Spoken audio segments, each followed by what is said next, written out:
Muy buenas noches. Como decíamos ayer, gracias por estar ahí.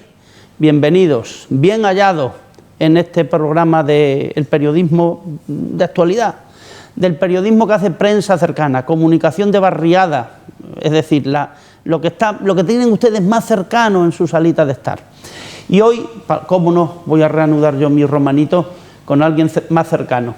Yo no sé si ustedes han visto, es una de mis películas favoritas, El hombre tranquilo, de John Ford. Y tiene John Wayne, una pelirroja que se llamaba Maureen O'Hara, y Barry Fitzgerald, que es como si hubiese salido del Chinche una de estas noches. Conmigo está un hombre tranquilo, por lo menos así te tengo. Muy buenas noches, Juanma. Hola, buenas noches. Que muchas veces me pregunto si tú como futbolista eres lo mismo que eres como entrenador. Bueno, tú me ves tranquilo, me conoces en mi parcela tranquila. No soy todo tranquilo, pero sí que bueno, después intento darle naturalidad a todo. Hombre, ¿pero te pones nervioso por algo? Sí, hombre, sí que me pongo nervioso.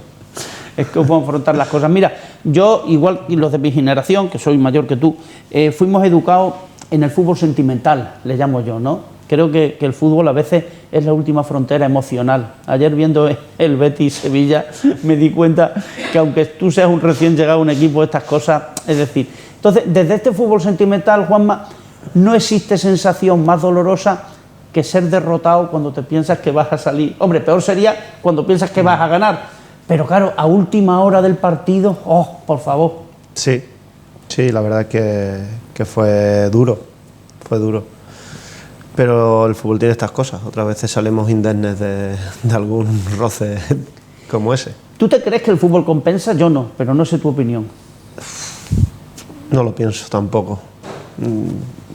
Voy viviendo día a día, tampoco lo pienso mucho. Hay veces que, pues ayer cuando veníamos en el autobús, pues es lo peor del mundo, pero es verdad que después no puedes vivir sin él. Este año hemos mejorado, desde mi punto de vista, y lo saben los amigos de Romanito, pero muchísimo, en una faceta que no es técnica ni táctica, que es en lucha. Es decir, el equipo lucha. Es otros años y a lo mejor después de lo de ayer, pero viste que el equipo luchó, que tenía, caramba, y eso, en fin, aunque después yo tuve que tirar el mando a distancia, que menos mal que lo tiró al sofá, que si lo llego a tirar al suelo estoy comentando, pero a mí me parece que es algo que te lo has tenido que trabajar tú. Bueno, yo creo que es algo que no lo trabajamos todos, en el día a día, en el entrenamiento diario, que es donde se mejora todo. Y lo que sí, menos desde que yo entré e intenté inculcarlo, para mí es lo básico. Correr sabe todo el mundo, pelear sabe todo el mundo. No hace falta ser técnico ni tener que Dios te haya dado ningún don. Eso lo puede hacer todo el mundo. Y bueno, pues desde un orden, desde estar ordenados, porque cuando peleas y luchas, si además estás ordenado, pues eso brilla mucho más y da la sensación de más intensidad y de que esa pelea y esa lucha pues tiene su recompensa, que al final es pues recuperar el balón y después poderle dar un buen trato. Para mí esas son mis señas de identidad, algo que tiene que estar todos los días sí o sí, y después pues habrá días que con la pelota más acertados o menos acertados. A veces los espectadores o ese pequeño entrenador que tenemos dentro, los aficionados, somos muy injustos con determinados jugadores porque nos faltan datos. Quiero decir, porque tú dices que ves, claro, tú ves más que yo, porque yo veo que uno no lucha y digo, este tío, ¿por qué lo pondrá Juan? Pero claro, tú sabes unos condicionantes, tiene unas circunstancias, pero en el fondo, al final eso en quien recae en ti, no en el futbolista. Por supuesto, el primero que no se va a tirar piedras contra su tejado soy yo. Bueno, pues como tú dices, a veces tiene unos condicionantes de que hemos visto cosas entrenando, una mejoría en su juego, e intentamos darle una oportunidad. Otras veces es porque creemos que sí que nos está dando cosas, que a lo mejor el aficionado desde arriba no es capaz de verlo o no lo ve. Y hay otras veces que los propios compañeros se pueden aprovechar mucho de las circunstancias de ese jugador. Bueno, pues en cada circunstancia es una cosa diferente. Antes te decía que no hay sensación más dolorosa que perder un partido que tienes ganado, no era nuestro caso, pero me vale. Pero muchas veces en la memoria del aficionado, es decir, yo ya a mis 60 y tantos años Lo que sí conservo, fíjate, son las remontadas. Aquel partido, ¿cuál es la remontada, siendo futbolista o siendo entrenador, qué remontadas tienes tú en el corazón? A ver, siendo futbolista, yo creo que ascendí con el Alcorcón a segunda división, yendo perdiendo 2-0 al descanso. 0-2, estaba en nuestra casa, 0-2 al descanso y conseguimos remontar 3-2, incluso fallamos un penalti en el último minuto 86 o así, y marcamos en el 93 en el descuento el gol que fue, yo creo que como esa no he vivido ninguna. No, desde luego, los condicionantes eran buenísimos. Juanma, el fútbol, tú lo sabes mejor que yo, es economía, es cultura, es sociedad, es política, mira, el Barça, pero también es una pasión. Es decir, tú, claro, tú eres, además tú ahora eres un profesional del fútbol, pero lo ves de manera distinta a la nuestra. Por eso te decía que si tú te ponías nervioso, porque nosotros nos apasionamos mucho con el fútbol y es que tú no tienes ese derecho, creo yo. No, sí que me pongo muy nervioso. Si yo en el banquillo incluso soy un poco impulsivo, lo que pasa que bueno, al final yo tengo que controlar mucho mis emociones porque soy la cabeza visible y el futbolista, si yo estoy nervioso seguro que está nervioso, y si yo estoy tranquilo ellos están tranquilos. Pues cuando necesitamos una cosa, pues intento ser más intenso cuando veo que hay un poco de falta de intensidad, y cuando veo que lo que necesitamos a lo mejor es tranquilidad, porque necesitamos esa tranquilidad para poder jugar bien. El futbolista necesita también, cuando tiene el balón, estar tranquilo y estar con confianza para no quitársela de encima, para intentar cosas, para atreverse a hacer cosas. Y bueno, pues si mira para el banquillo y ve a alguien desquiciado, pues yo creo que es mucho más complicado, ¿no? Entonces tenemos que mantener un poco esa calma. Y después también, pues últimamente yo veo al equipo y me da motivos para estar calmado. Sí. En lo de la lucha. Mira, hay una pregunta tópica que hacemos los periodistas deportivos, sobre todo en pretemporada, que es esa de: ¿es prematuro sacar conclusiones? Rafa, esto solo es el principio, queda mucha liga por delante, pero en mi opinión, ahora hay unos grupos bien definidos. Quiero decir, corrígeme porque nos interesa a nuestros espectadores y a mí saber tu opinión. Creo que el Córdoba, el Ferrol, probablemente el Deportivo de La Coruña están por ahí arriba. Y después por ahí abajo, chicos, pues está el Talavera, no sé, el Ceuta igual sube. Pero después es que hay un grupo de 12 equipos que estamos igualadísimos. Los últimos dos partidos son de nuestro... ¿Tú pensabas que el Sanse iba a estar arriba? Yo no. Bueno, a priori tampoco somos nosotros unos súper conocedores de la categoría para empezar a decir, oye, pues por los jugadores que tiene yo creo que va a estar arriba o no va a estar arriba. Después están las sorpresas y digamos, pues jugadores que al principio a lo mejor no cuentan y después pues pueden ser de los mejores que haya en la categoría. Y bueno, pues lo del Sanse a lo mejor me sorprende, sí, pues pero es un equipo que al final compite bien y se agarra a los partidos, y aunque no sea superior a ti, pero está ahí y va dejando pasar, y bueno, pues ayer tiene suerte. Bueno, ayer se encuentra con una jugada aislada, ¿no? Porque al final yo creo que por las dos partes, hablaba después con el entrenador y me decía, ¿no? Ya veíamos que íbamos a empatar, y a empate ya, porque ni nosotros volcábamos el campo para un lado, ni vosotros nos volcabais el campo para otro, ya estaba todo en el centro del campo sin nada. Y bueno, pues eso, en una jugada aislada donde va a centrar y bueno, pues... De hecho, tuvimos dos ocasiones, me parece que fue a Costa y Copete, recuerdo, aunque también es verdad que después ellos en el 80 y tantos nos dieron un buen susto. Sí, nos dieron un buen susto. Que estábamos empatados, el partido estaba empatado. Te decía, el fútbol efectivamente te da sorpresas. A ver, ¿tú crees que esta es una temporada de transición? A lo mejor no es una pregunta buena, pero... ¿De transición hacia dónde? Para permanecer aquí y decir, ya sabemos, el año que viene ya tendré más conocimiento Juanma Barrero como entrenador de la categoría, etcétera, de la que tengo. Yo creo que es una temporada donde acabamos de aterrizar y donde el objetivo está clarísimo, que es mantenernos, y después el club, cuando termine la temporada, tendrá que ver hacia dónde quiere transitar, como tú has dicho. No sé si la transición o hay que darle continuidad al trabajo, bueno, pues eso ya quedará en manos. Mi opinión ya la sabes tú, o sea que yo prefiero a los de aquí. A veces Es verdad, antes hablábamos de la pasión en el fútbol, pero también es verdad que el fútbol también despierta malas pasiones, las cosas como son. Es decir, aunque yo creo que en esta categoría todavía te has sentido incómodo en algún campo por el público. Bueno, no.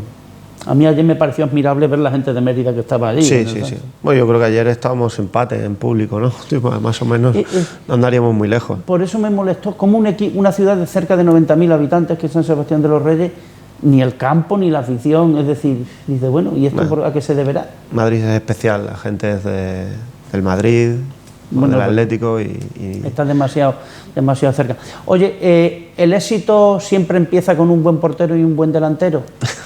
A ver, claro, es que ahora me dicen, no, son los 11, todos juegan. No. Yo Defínete. Les digo muchas veces una frase a los jugadores, ¿no? Uno que las pare y otro que las meta, ¿no? Como...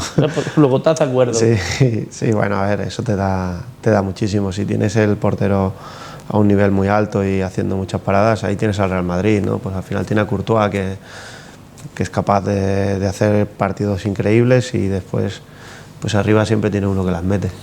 Pero... Y mira, ya es hora de que te pongan un compromiso, que esto siempre va en tono amable. Nosotros tenemos efectivamente a Meléndez, que están jugando, no es que me queje el centro del campo, pero hay muchos que en otra categoría éramos fan de Artiles, el toca-toca. Claro, tú juegas con otro sistema, que a veces pensamos que ahí Artiles tiene poco encaje, no, menos. Con el mismo que el año pasado, ¿eh? Con el mismo, 4-4-2, el año pasado también jugamos en 4-4-2. Pero la tocábamos más, ¿no? ¿O es una impresión mía? ¿Más que este año? No, te pregunto. El año pasado menos, bastante menos. Bastante menos. Pues Artiles empezó jugando y bueno, pues cambiamos un día, vinieron las victorias y el equipo empezó a funcionar y bueno, se asentó otra pareja. Si funciona bien no cambia. A ver, ¿el poner la carne en el asador saliendo con 3 delanteros es una apuesta arriesgada? Sí, a veces. Vamos, al público, a nosotros ves la alineación como hizo el partido y le dice, ole Juanma, qué bien. Pero... Ya das un síntoma. No, sí, a veces es arriesgado, pero bueno, al final valoramos el estado de forma de cada uno, el estado físico y qué puede ser mejor para todo. Lo metemos todo en una costelera y vemos qué puede ser mejor para el equipo y bueno, pues estábamos saliendo con los 3 y ayer, por ejemplo, ya Lolo se quedó en el banquillo. Bueno, pues a veces es más arriesgado, otro menos, pero bueno, también el estado de forma de cada uno, qué ha pasado durante la semana, gente que llega con molestias y sobre todo también normalmente nosotros tenemos una forma de jugar donde los delanteros tienen que trabajar mucho y como tú decías, pues hay que luchar mucho y normalmente hay que hacer, es uno de los primeros cambios que solemos hacer y hay que darle continuidad a ese trabajo. Al final, cuando sales con 3, ya más ofensivo después ya no puedes volver a ser, ya tienes que ir un poco... No. Sí, a mí como declaración de principio y como aficionado, y no solo a mí, lo hemos comentado, a mí me encanta, o sea, que ya por lo menos... Sí, a veces salimos, pero porque pensamos que eso es lo mejor y otras veces pues no. Mira, Juanma, uno de mis hijos, el tercero, Currino, pero me saca unos pocos de palmo, a más cerca de 2 metros, que le saca a su padre mucho, vive en Cardiff, capital de País de Gales, hace bastantes años, algunos años, y le encanta el rugby, mucho. En el rugby la clave para ganar es hacer las menos faltas posibles. Es que es peculiar. No solo eso, que depende de dónde hagas la falta, te puedes meter un balón entre palos, o sea, y con lo cual marca el ovoide o el melón, como dicen ellos. Pero yo pensaba, Rafa, cuando nos han sacado tarjeta, fíjate, a Bonaque, a jugadores que en el fondo dicen, bueno, si se la sacan es por luchar o por enfadarse, pero que la pasividad está muy penalizada para los aficionados, cuidado.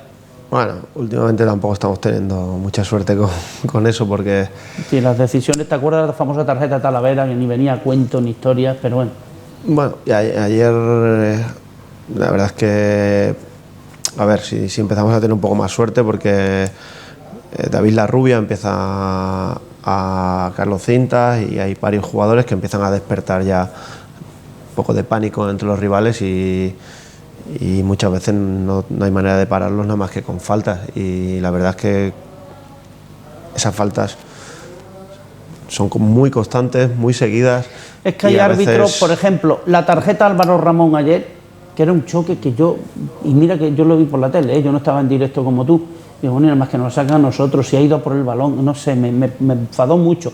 Y después hubo dos o tres detalles que dejaba seguir el partido. No le voy a echar la culpa al árbitro. No, el árbitro no, o sea, al final, ni el árbitro de ayer ni el árbitro de Algeciras incide en nada en el resultado, es decir, no tiene ninguna acción que digas, ostras, pues no nos ha pitado un penalti o era fuera de juego, algo muy clamoroso.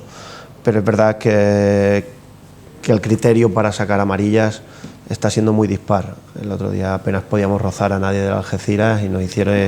Al final nosotros somos un equipo muy joven, primero que no sabemos...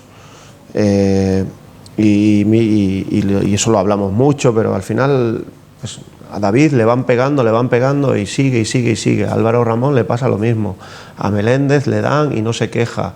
Es más, hay veces que nos hacen falta y no nos las pitan por el ímpetu de seguir continuando la jugada. Somos muy nobles en ese sentido. Y bueno, pues... O déjame que sea malicioso. O la Rubia, por ejemplo, ayer, que hizo una primera parte muy buena, y ya en la segunda decía, Tate, que este tío es capaz... No. Yo creo que David es lo mismo. Al final, pues eso, lo que tú dices. Un choque en una banda es amarilla y le hicieron 3 faltas al borde del área y... No sé, parece que ahora hacer faltas cerca del área no son jugadas peligrosas. O para mí me parece mucho más peligroso que un jugador pueda salir de ahí, de los regates cerca del área, a que él después salga de un regate en el centro del campo. Y bueno, pues no estamos teniendo ahora ese punto de suerte con los árbitros. Es verdad que en otro tramo de la liga hemos tenido decisiones que nos han favorecido. No sé si esto me puede responder. Además, el Mérida, que uno de los argumentos que nos dio Mark Efferman cuando se hizo cargo del club, era el tema de las estadísticas, los estudios, etcétera. ¿Por qué no se mete ahí también a los árbitros? Porque probablemente sí, tú puedes saber, un árbitro es muy tarjetero, un árbitro no es. O sea, sí lo es. Más, sí lo en es. esta categoría no hay VAR.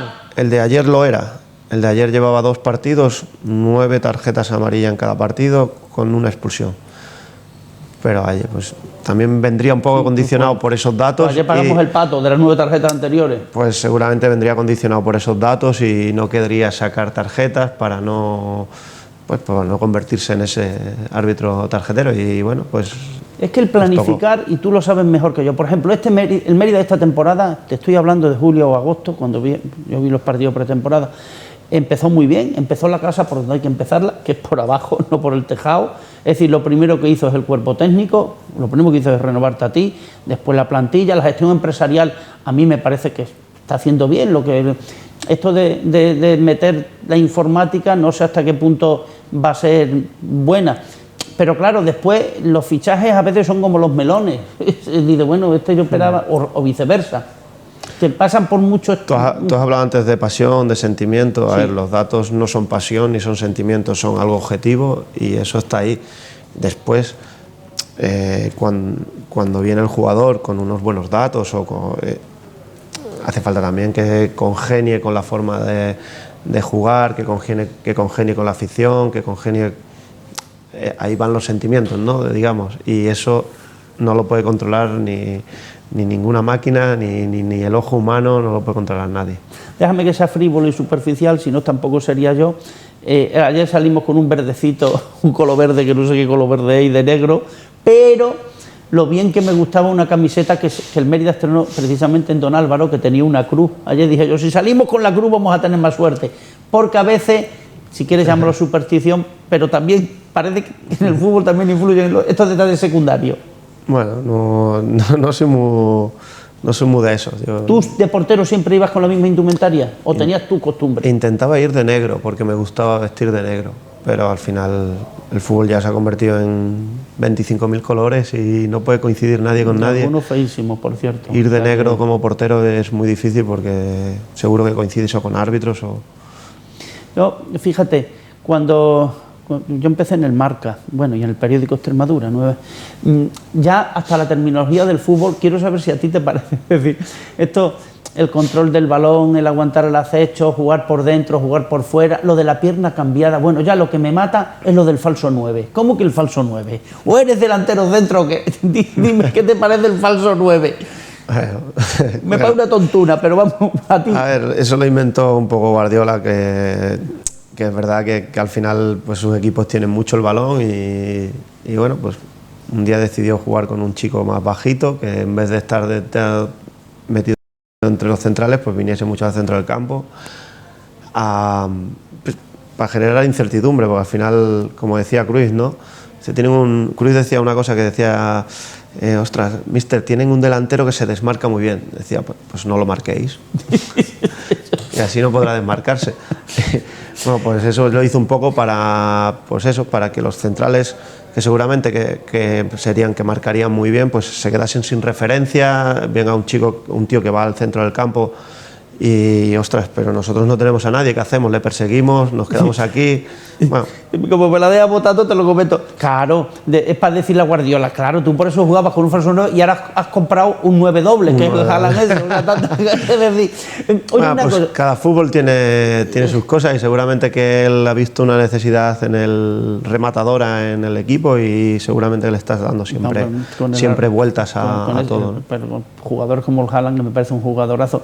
Por ejemplo, decía, esto también es muy de Guardiola, el jugar por dentro y por fuera, no, lo que hay que jugar bien o mal, déjate de jugar. Es decir, el otro día escuchaba al Dembélé del Barça, no, es que Dembélé que juega por dentro, no, pero juega bien, ya está, entonces no te calientes más. ¿A ti qué te parece lo de jugar por dentro y por fuera? Son dinámicas y al final el fútbol va evolucionando constantemente, nosotros tenemos que estar siempre abiertos a todo, porque constantemente van apareciendo cosas nuevas y tienes que estar informado, tienes que estar dándole vueltas a tu equipo constantemente.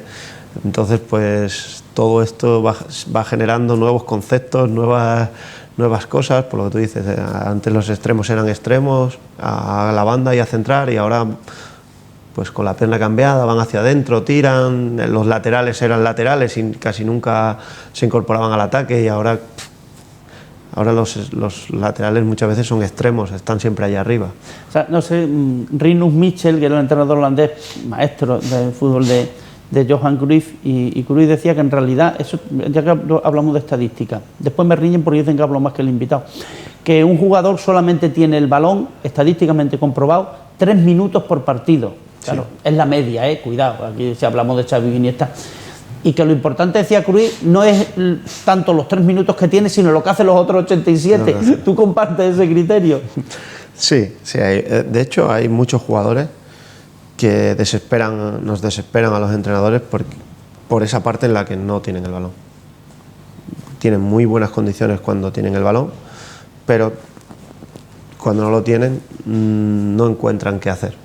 Y hay muchas cosas que hacer cuando no lo tienen. Pero yo puedo pensar que es porque Juanma Barrero nos ha dicho, oye, cuando no tengas el balón, haz esto, haz lo otro. No, independientemente del factor de que el jugador diga... Lo que nos desespera es que se despistan cuando no tienen el balón, que cuando el balón no está por su zona de acción, digamos, pues están despistados y son fácilmente que les cogen las espaldas, muchas situaciones de juego que no dominan porque están acostumbrados a cuando el balón entra en su zona, están atentos, pero cuando el balón sale de su zona, dejan de jugar. Tú has tenido la soledad del portero, que es una que incluso Alberti lo puso en un poema, pero, y ahora como entrenador, mi pregunta es, cuando tú desde el banquillo das una orden, ¿hay alguien que te haga caso, Juanma, de los futbolistas? Porque es que, claro, el campo lleno, el ruido, y veo a uno dando, vamos, ya puede ser Simeone o Juanma Barrero, quien quiera. ¿Realmente hay alguien que tú hayas dicho, le he dicho una cosa y has cambiado? Bueno, sí. Al final también dentro de ese jaleo y de todo, tenemos que buscar nuestros momentos para poder hablar con el jugador, pues cuando el balón se para, cuando hay una lesión, llamas a alguien, y después también buscar quiénes son los que mejor pueden transmitir la información. Dentro del campo normalmente, pues los que están cerca de tu zona, a veces algunos dirán, joder, qué tío más pesado, no deja de corregirme o decirme que le diga y ahí va yo. Y bueno, pues normalmente los del centro del campo, pues siempre que tienes que dar una instrucción al otro lado, pues los utilizas para dile allí qué tal. Estupendo, porque mi última pregunta... Es más difícil porque al final es como el teléfono escacharrado, ¿no? Cuanto más gente tenga que manipular esa información, pues en peores condiciones llega al receptor, pero sí que al final, y como todo, al final pues estás en el campo y estás a 200.000 pulsaciones y la información llega y tú crees que sabes lo que te quieren decir, pero después pues son muchas cosas y hay veces que no saben bien. Sergio Cresci, que iba a emplear la palabra mítico, pero sí que es verdad que es un entrenador que aquí a mí me marcó mucho, además me pilló una etapa profesional muy interesante. Sergio Cresci sí que decía, hablaba de Quintero, me parece que se llamaba, decía, ser mi hombre en el campo, ser mi hombre en el campo. ¿Tú también crees que la jerarquía en el campo a quien le interesa es al entrenador? Me lo acabas de decir ahora, es decir, si yo tengo que dar una orden en el campo, hay alguien que suponga una jerarquía para los otros y que le diga, oye, tú ponte, dáselo, tal. ¿Lo tienes eso ahora mismo en el Mérida o todavía está por ver? No, sí que tenemos jugadores con jerarquía. Eso es bueno para el entrenador porque puede utilizarlo en ese sentido que tú acabas de decir, ¿no? Para transmitir la información, pero es bueno para todos, para el equipo. Siempre en el vestuario tiene que haber gente que cuando la mires digas, ostras, cuidado. Bueno, Juanma, al final todo eso, más que con las palabras, es con el ejemplo. Y normalmente a esa gente que cuando tú miras y dices cuidado, es porque cuando llegas ya están allí y cuando tú te vas ellos siguen. Sí, ese es el mejor. Fray Ejemplo, dicen que es el mejor educador que hay y eso pasa lo mismo. A ver, Juanma, ya termino. Mira, aquí el fútbol pasa muy rápido, ¿sabes? Tan rápido que ha habido temporadas que a mí no me daba tiempo a aprenderme el nombre de los jugadores. Ahora viene el mercado de invierno, chacho. El Mérida en mercado de invierno, pero esperaros, hombre, que todavía estamos en noviembre, es verdad que tienes que estar atento, es que haya lesión.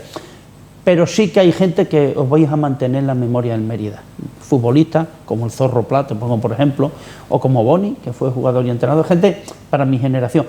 Y tú, Juanma, vas a estar entre ellos, lo cual es un orgullo, por lo menos para el Club Mérida.